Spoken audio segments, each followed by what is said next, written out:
Bonjour et bienvenue à la foire de Châlons. Nous sommes dans le studio télé de l'espace des chambres d'agriculture. Nous allons parler à présent de la ferme du centre. Avec nous aujourd'hui Pascal Collard, vous êtes élu à la chambre d'agriculture de la Marne. Bonjour. Bonjour. Benoît Paru, maire de Châlons-en-Champagne. Bonjour. Bonjour. Et Virgile Noisé, vous êtes le président de la ferme du centre. Bonjour. Bonjour. Alors rappelez-nous justement la ferme du centre, quel est le concept tout simplement? C'est un magasin de producteurs, donc on est 10 associés. On va tenir nous-mêmes le magasin avec donc que des produits locaux du département.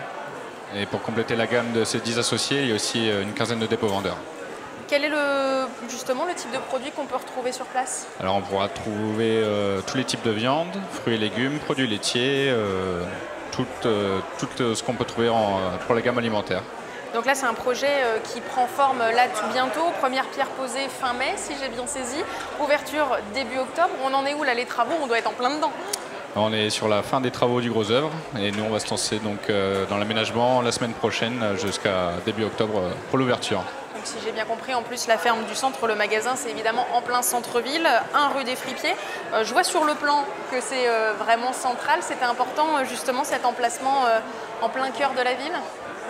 Ça va nous permettre de pouvoir renouer avec les gens du centre-ville, renouer le lien entre consommateurs et producteurs. Donc oui, puis c'est un très beau local, un très beau endroit.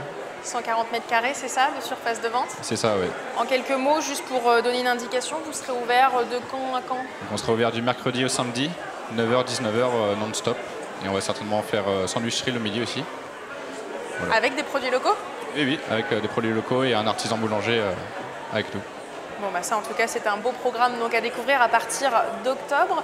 Benoît Paru, en tant que maire de la ville, c'est un peu le retour en ce moment donc, des magasins de producteurs, de la consommation locale, de renouer un petit peu avec les exploitants agricoles juste à côté de chez nous.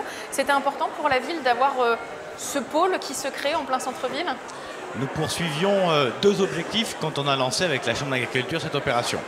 On avait la volonté, de faire profiter à des urbains de vrais produits venant directement du producteur, et de participer à la redynamisation du centre-ville de Châlons sur le plan commercial, et d'avoir des boutiques que je vais qualifier d'atypiques, qui ne soient pas standardisées comme partout, parce que ce qui nous paraît intéressant en centre-ville, c'est de pouvoir trouver des produits qu'on ne peut trouver que là et pas ailleurs. Et clairement, un magasin de producteurs correspondait à cette philosophie. Donc on a contacté la Chambre d'agriculture, on leur a dit comment on fait.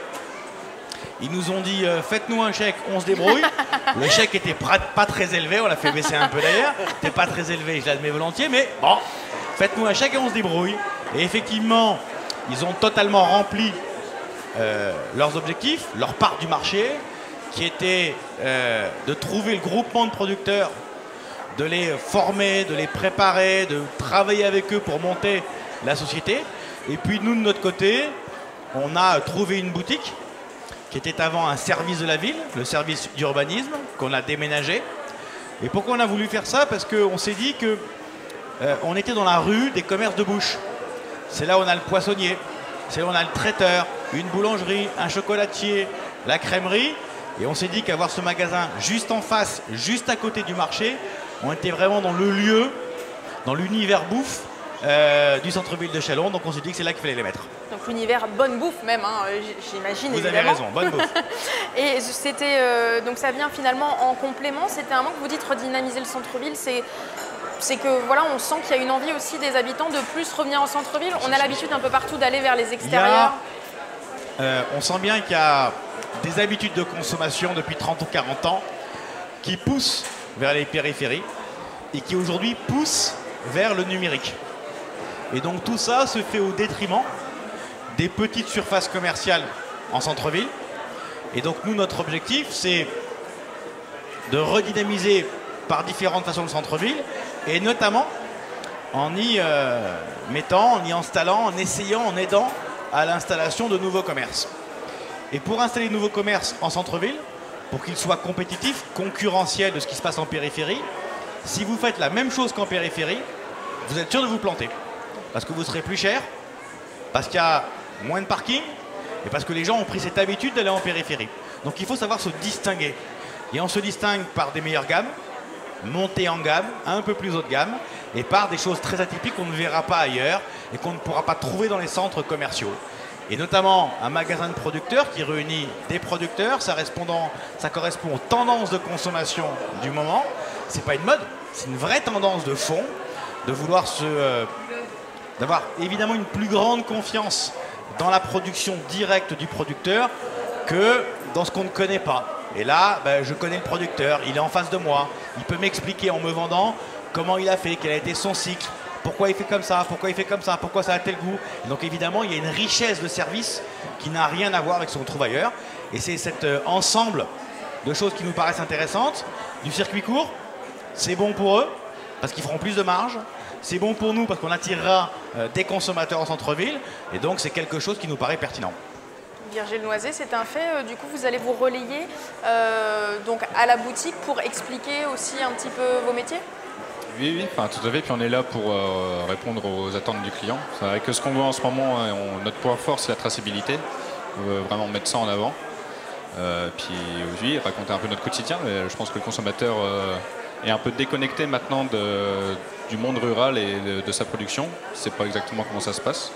On sera toujours prêt à inviter la personne, si elle le souhaite, à venir chez nous découvrir notre métier. Et dans notre groupe, on est tous des passionnés. Donc, ça sera avec plaisir. Donc voilà, ça c'est un peu l'objectif aussi de recréer ce lien. On l'a dit pour la Chambre d'agriculture, Pascal Collard, ça fait partie du deal, si je puis dire, mais c'est pas que ça. Le but, c'est que ce soit pas un magasin vitrine, que ce soit rentable, si j'ai bien saisi. Bien sûr, c'est le rôle des chambres d'agriculture d'appuyer ces mandants en leur proposant un certain nombre de voies de développement, de croissance, de diversification. Et donc, c'est un point important. Ce n'est pas un magasin qui sert de vitrine pour l'agriculture. Il s'agit d'un magasin où on vend des produits fermiers avec un nouveau mode de vente, avec quelque chose qui est organisé avec plusieurs producteurs pour proposer une offre variée. Et sachant que ces magasins apportent de la plus-value pour les agriculteurs, apportent une crédibilité et aussi des développements d'exploitation avec notamment des installations, avec de l'emploi. Aujourd'hui, c'est un vrai modèle économique qui est proposé, qui est encadré par la Chambre d'agriculture. Et donc on avance dans ce sens-là, et donc c'est le rôle de la Chambre d'agriculture d'appuyer les exploitations à se développer dans ce sens. Et justement, comment vous avez appuyé? Est-ce que c'est un soutien financier, un soutien logistique, des conseillers de la Chambre d'agriculture qui ont pu aiguiller les producteurs? Donc, le magasin de Chalon n'est pas le premier, nous avons déjà soutenu un magasin qui est sur Reims. Il y a d'autres projets dans le département. Aujourd'hui, il y a une conseillère qui est chargée d'appuyer les exploitations, qui est chargée de les encadrer, parce que travailler ensemble, Virgile l'a dit, il y a plusieurs exploitations. Donc le projet, il est beau, il est magnifique. Après, il faut arriver à l'organiser pour que les gens arrivent à travailler ensemble, arrivent à s'entendre, parce qu'on sait tous que quand on est tout seul, il n'y a pas meilleure solution pour s'entendre. À partir du moment où on est plusieurs, il faut des règles, il faut des accords, il faut un planning, il faut une organisation, et sans un apport extérieur, il est extrêmement compliqué à mettre en place. Justement, Virgile, ça s'est passé comment pour vous, dans votre cas particulier de la ferme du centre? Voilà, vous êtes 10 associés, vous nous avez dit. Ça s'est fait assez vite? Est-ce que c'est justement plein de tractations auxquelles vous étiez peut-être mentalement préparé ou pas? Comment ça s'est passé? Faut savoir que c'est un projet qui dure depuis 3 ans. Ça fait vraiment 2 ans que le noyau dur s'est fixé. Après, c'est vrai que c'est une vraie aventure humaine. Et en plus, à côté de ça, on touche à beaucoup de choses, donc savoir travailler, faire des suivis de chantier, c'est très très enrichissant et c'est très bon. Et justement, en tant qu'éleveur ovin, vous avez donc des moutons, des brebis, vous faites un peu de céréales. C'est quoi, pour vous, on va vous prendre en tant qu'exemple, l'intérêt de ce magasin de producteurs? Avant, vous faisiez quoi avec votre viande? Et maintenant, est-ce que ça va être tout vous débaucher sur le magasin ou pas complètement? Alors, historiquement, faisait partie d'un groupement d'éleveurs ovins, donc on vendait en grande surface. Là, ça va faire 2 ans où on vend tout en circuit court. Donc, il faut bien s'organiser sur l'exploitation pour pouvoir travailler comme ça, mais c'est un plaisir après de pouvoir discuter de notre métier avec les gens. Et donc là, finalement, vous allez quand même garder votre part circuit court de votre exploitation et le magasin de producteur, ou vous allez tout basculer? Quand je dis circuit court, j'inclus le magasin de producteur. D'accord. Après, circuit court, il y a plusieurs débouchés possibles. Il y a de vous à moi, vraiment circuit court direct. Et après, il y a les magasins de producteurs. Et du coup, Benoît Apparu, Châlons en Champagne, c'est vrai qu'on en parle un peu toute cette semaine à la foire de Châlons, qui est une foire agricole très reconnue. On parle des agriculteurs, des nouvelles technologies. Là, le fait d'avoir ce magasin de producteurs, c'est évidemment un plus pour la ville aussi. Est-ce qu'en termes de reconnaissance, ça peut aussi aider de dire, regardez, on a un cadre de vie qui est sympathique, on a un magasin de producteurs, c'est un plus ou... C'est évidemment un plus d'avoir un magasin de producteurs et c'est bien pour ça qu'on l'a souhaité, qu'on l'a demandé et qu'on y participe bien évidemment, c'est un plus. Il y a plusieurs dimensions dans un magasin de producteurs. Vous savez, vous avez souvent cette blague, plus sur le poisson que sur la viande, pour les petits-enfants des écoles urbaines, qui pour eux, un poisson, c'est un machin carré avec des chapures dessus. Et quand ils voient un vrai poisson, ils disent, c'est quoi ce truc-là? C'est pas le poisson que je connais. Mais on a évidemment cette déconnexion culturelle entre le monde urbain et le monde rural, qui se connaissent plus, qui se connaissent moins, qui partagent peu. Et donc, il y a ce besoin effectivement de reconnecter le monde urbain et le monde rural. Un magasin comme ça, il participe. Parce que ça va permettre de faire de la pédagogie sur ce qu'est l'agriculture. Ça va permettre effectivement aux urbains de retrouver le plaisir du goût, qu'ils perdent peut-être dans des produits standardisés. Ça permet de redynamiser, je l'ai évoqué tout à l'heure sur le plan économique, et leurs exploitations d'un côté et le centre-ville de l'autre. Donc c'est globalement quelque chose où tout le monde, je crois, peut y trouver un bénéfice. Et puis, au-delà de ça, pour nous, spécifiquement à Châlons, peut-être par rapport à d'autres, c'est comme on souhaite ancrer l'ADN de la ville, l'ADN du territoire, dans son environnement urbain, avec une multitude d'opérations qu'on veut monter dans ce cadre-là, ben ça en fait partie. Et donc il faut qu'on arrive à montrer qu'un territoire urbain va pouvoir concentrer des forces, des moyens financiers pour aider au développement des terres agricoles. Et là encore, on va renouer le lien entre l'urbain et le rural. Et moi, malgré tout, ce que je me dis, c'est que tout le monde, beaucoup de gens en tout cas, ont dans l'idée effectivement que ça reste moins cher en grande surface, la qualité, elle peut être bonne ou mauvaise en grande surface. Comment vous pourriez convaincre les gens, du coup, peut-être au niveau de la communication de la ville, je ne sais pas, à venir dans ce magasin de producteurs qui sera peut-être un poil plus cher, mais ça se vend comment auprès des habitants? On va les forcer, on va les prendre par la main et hop, les amener. Tous les agents de la ville, tous les samedis. On va devoir de faire ça de façon un peu plus fine, c'est-à-dire en communiquant, parce que ça revient à ça, la communication. En gros, dans la compétition entre un centre-ville et une périphérie ou Internet, si vous jouez la compétition sur le prix le plus bas, le centre-ville a paumé d'avance. Parce que les charges structurelles liées à des surfaces commerciales plus petites sont bien plus élevées que les charges structurelles des grandes surfaces. Donc cette compétition, elle est paumée d'avance. Donc je vous l'évoquais tout à l'heure, il faut faire différent. Montrer qu'on propose quelque chose qui n'existera pas ailleurs. Et là, on va attirer une clientèle. Alors, on ne va pas attirer du jour au lendemain 10% ou 15% de ceux qui vont en périphérie. Ça restera à 95% la consommation. Mais vu les masses des périphéries, si on en capte 2, 3, 4, 5%, économiquement parlant, ça tient la route. Premier élément. Deuxième élément, si on ne faisait en centre-ville que le magasin de producteurs, on va se planter. Eux comme nous.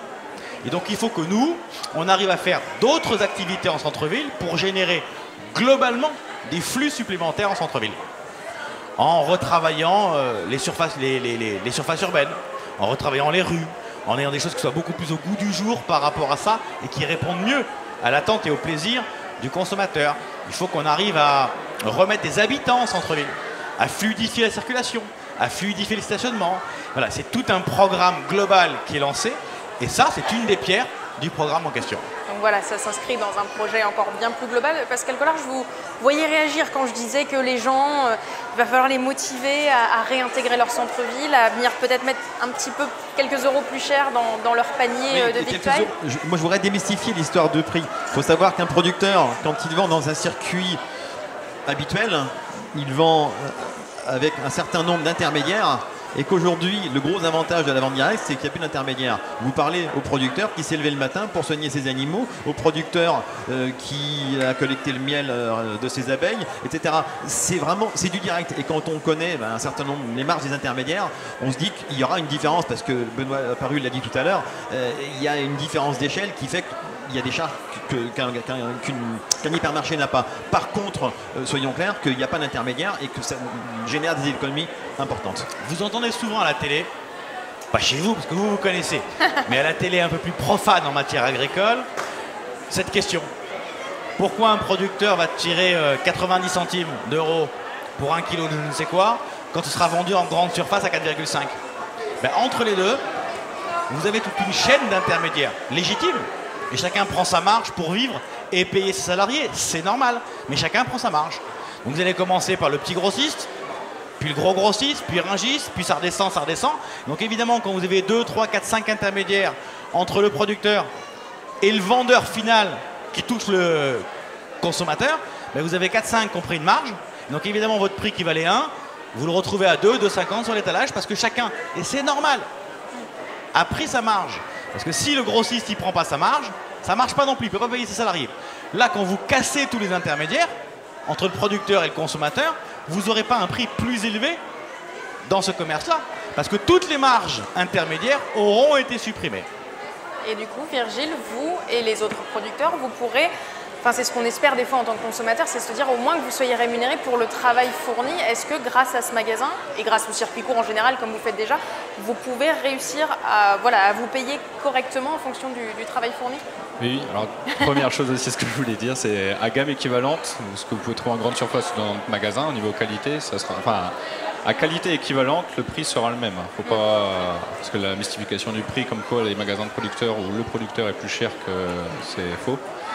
Surtout que. Et après, on a eu des formations, oui, pour nous calculer notre temps de travail, parce que c'est nous-mêmes qui emmenons nos animaux à l'abattoir ou qui transformons nos produits. Donc, on a bien inclus ça dans nos prix. Et pour que, oui, pour qu'on puisse avoir bien revalorisé nos produits.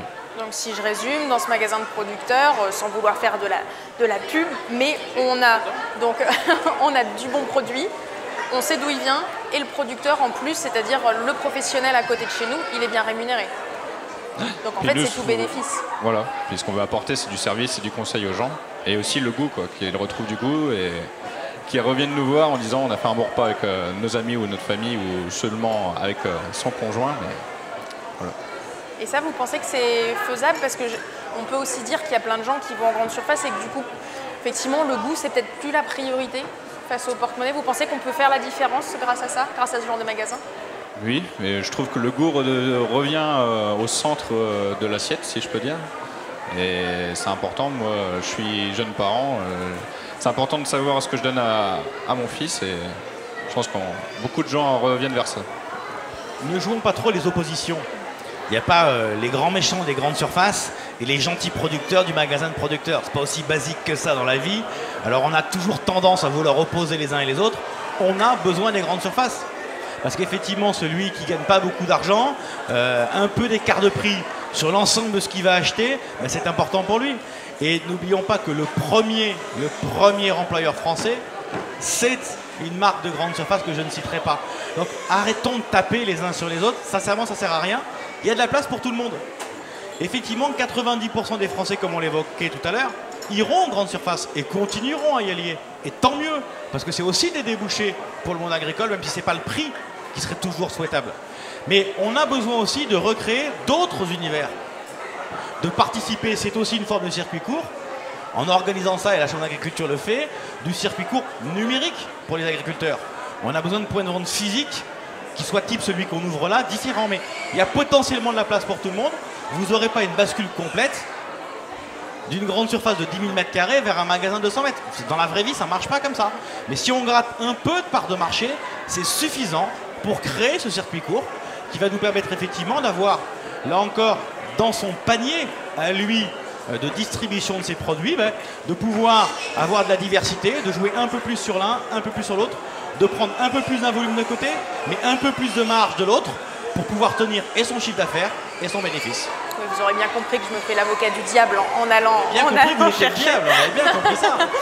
Pascal Collard, est-ce qu'il y a d'autres projets sur la Marne ou d'autres choses similaires qui pourraient se monter, ou même un prolongement éventuellement de la ferme du centre? Est-ce qu'il y a des choses qui peuvent émerger? Non, pour l'instant la ferme du centre, elle n'est pas encore ouverte. On va la laisser se mettre en place, on va la laisser trouver son bon fonctionnement. Après on verra, mais je pense que sur une ville comme Châlons, un magasin en centre-ville, c'est bien. Il y a d'autres projets dans la Marne, et forcément la réussite des expériences précédentes va certainement entraîner un certain nombre de projets au travers du département et hors département, puisqu'on espère que tous ces magasins de vente directe vont se développer un peu partout en France et que ça donnera une autre image de l'agriculture. Et il y a un point qui est important, c'est que le fait de parler aux producteurs, ça permet aussi de répondre à certaines questions ou inquiétudes des consommateurs par rapport aux gros problèmes dont on a pu entendre parler il y a quelques temps par rapport à des scandales sanitaires qui ont touché l'alimentation. Et je pense que c'est le meilleur moyen aujourd'hui d'avoir un contact direct avec un producteur, ce qui s'est perdu au fil des années, puisque historiquement nous étions tous issus du monde rural, donc avec une proximité par rapport à nos agriculteurs naturels. Les changements de société ont fait qu'on s'est éloigné du monde agricole, et ces fermes-là sont vraiment un nouveau pont entre le monde agricole et le monde citadin. Ça, c'est important pour mieux se connaître. Est-ce que, Virgile, il y a des projets de, je sais pas, une fête de la gastronomie, des dégustations? Est-ce que, bon, on sait que c'est pas encore lancé, qu'on va, comme on le disait, se lancer, faire tourner la boutique, mais ça peut être aussi l'occasion des petites actions voilà, de promotion comme ça, c'est envisagé? Oui, oui. Alors, chaque semaine dans le magasin, il y aura un des producteurs associés ou des vendeurs qui devra venir faire déguster ses produits au public. Ça, c'est inscrit. C'est inscrit dans le règlement intérieur. Et sinon, après avoir vu le contexte qu'on est en centre-ville, à voir si on pourra un jour peut-être amener quelques animaux ou quoi, mais si on est... Benoît Apparu, c'est envisageable ça d'amener quelques animaux en centre-ville? Si on refait les rues, tout ça, oui. On ne vous a pas forcément attendu pour le faire, vous savez. Hein. Vous avez des merveilleuses idées, on n'en doute pas, mais ça peut nous arriver de temps en temps de penser aussi un peu. Non, au-delà de la plaisanterie, on a besoin de s'inspirer aussi des réussites que l'on a à côté de nous. Des réussites des grandes surfaces. Pourquoi en 40 ans leur modèle a explosé complètement? Ou aujourd'hui d'Internet. Donc peut-être qu'il faut qu'on ait des démarches commerciales, marketing, communication un peu plus massive. Et l'un des enjeux pour nous, c'est comment on arrive à créer quelque part un club des commerçants des centres-villes. Je m'explique. Quand vous êtes dans une galerie, vous avez 40 commerces. Ils sont liés par une structure au-dessus qui leur oblige à faire telle et telle chose. En centre-ville, vous avez tout autant d'indépendants que de commerçants. Donc les fédérer, c'est plus compliqué. Et donc il faut qu'on arrive effectivement à fédérer pour faire des campagnes de marketing. Un jour, c'est eux qui font la quinzaine commerciale. La semaine d'après, c'est je ne sais qui. La semaine suivante, c'est je ne sais qui. Donc il faut qu'on arrive à faire ça parce que c'est le marketing qui va nous permettre aussi de ramener du flux en centre-ville. Et le flux en centre-ville, c'est forcément des consommateurs pour eux. La difficulté principale, c'est quoi? Quand vous avez une habitude de consommation et depuis 15 ans vous faites comme ça, pour en changer, ça ne se fait pas en 6 mois. Donc il faut un peu de patience, un peu de marketing et surtout des bons produits. Et ça justement on y croit. Je ne vous ai pas demandé de Virgile parce que ça me paraissait une évidence, mais au sein des producteurs que vous mettez en place, on a dit qu'il y avait forcément de la traçabilité puisqu'ils sont juste à côté. Il y a aussi une charte de qualité, j'imagine. Il faut que chacun ait pu prouver qu'il n'y a pas de... en termes soit d'intrants dans les terres, soit justement des antibiotiques pour les bêtes, ça il y a évidemment une charte. Donc on a une charte de qualité, donc tous les producteurs du magasin l'ont signée. De même, on a été visiter chacune des exploitations où il y aura des produits du magasin. Et on est tous, oui, dans une agriculture raisonnée. On recherche avant tout la qualité, enfin de faire les choses correctement et dans le respect de l'environnement. Voilà, donc ça c'était important aussi. Donc la ferme du centre ouvre en octobre, inauguration le 4 toujours, en théorie? On souhaite le 4, on va faire au mieux. Très bien. Et donc on pourra tous vous retrouver, vous et vos associés, sur place. J'imagine que la municipalité sera présente à l'inauguration aussi, pour mettre en valeur ce magasin de producteurs. La Chambre d'agriculture en tant que partenaire, évidemment, également. Un mot à rajouter? On a tout dit? Merci donc à tous les trois d'avoir été avec nous pour parler de la ferme du centre, donc ce fameux premier magasin de producteurs qui prendra place en centre-ville à Châlons-en-Champagne très prochainement en octobre. Merci à vous et à bientôt.